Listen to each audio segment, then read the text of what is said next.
కూలి చేసి అతను పొద్దున్న పోయి సాయంత్రానికి వచ్చేస్తాడు భయ్య. గవర్నమెంట్ ఉద్యోగస్తు కూడా 9 గంటలకు పోతాడు, 5 వరకు వచ్చేస్తాడు. బ్యాంక్ ఎంప్లాయీ కూడా అంతే. ఉద్యోగస్తులు, వ్యాపారస్తులు వాళ్ళకు టైం అంటూ ఉంటుంది.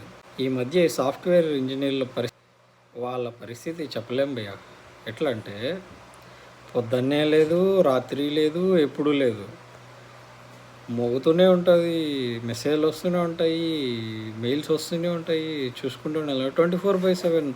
అదర్ కంట్రీస్లో వర్క్ చేసేవాడికి వాడికి పగలు, ఇక్కడ ఇండియాలో వర్క్ చేసేవాడికి రాత్రి. కానీ వీనికి టెన్షన్ అనమాట, అదేమైందో ఏమైందో ఏమైందో అని.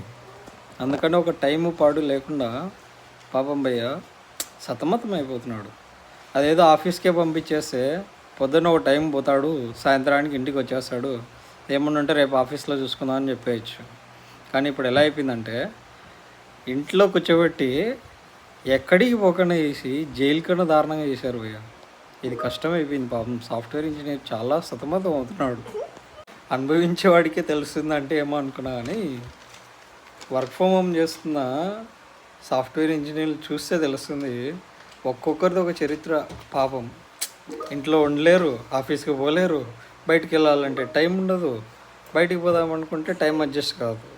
ఎట్లా తిరిగేటోడేమో తిరుగుతూనే ఉన్నాడు, వాడికి పని లేదు. ఎందుకంటే వాడు పోతానే ఉంటాడు, కంపెనీలు మారుతాడు, లేదా ఉద్యోగం మానేసి పోతా ఉంటాడు. సిన్సియర్గా పనిచేసే సాఫ్ట్వేర్ ఏదో వాళ్ళు ఉన్నారు, వాళ్ళకి ఎలా అంటే కుదురుగా ఒక పని వదిలేసి పోరు, ఇంట్లో కూర్చోరు, ఇంట్లో కూర్చొనే పని చేస్తాడు. ఆఫీస్కి పోడు, ఆఫీస్కి పోకుండా ఇంట్లోనే అనుకో టెన్షన్ ఎత్తుకుంటుంది. టార్గెట్స్ ప్రకారం వర్క్ చేస్తున్నానో లేదా అని. చేస్తున్నా కూడా డౌట్ ఉంటుంది అన్నమాట. కాన్ఫిడెంట్గా చేసినా కూడా ఎక్కడో మూల డౌట్ ఉంటుంది, ఇది నిజంగా అయిందా లేదా అని చెప్పి. నిజం భయ్య, సాఫ్ట్వేర్ ఇంజనీర్ అంతా దారుణమైన లైఫ్ ఎవరిది ఉండదు.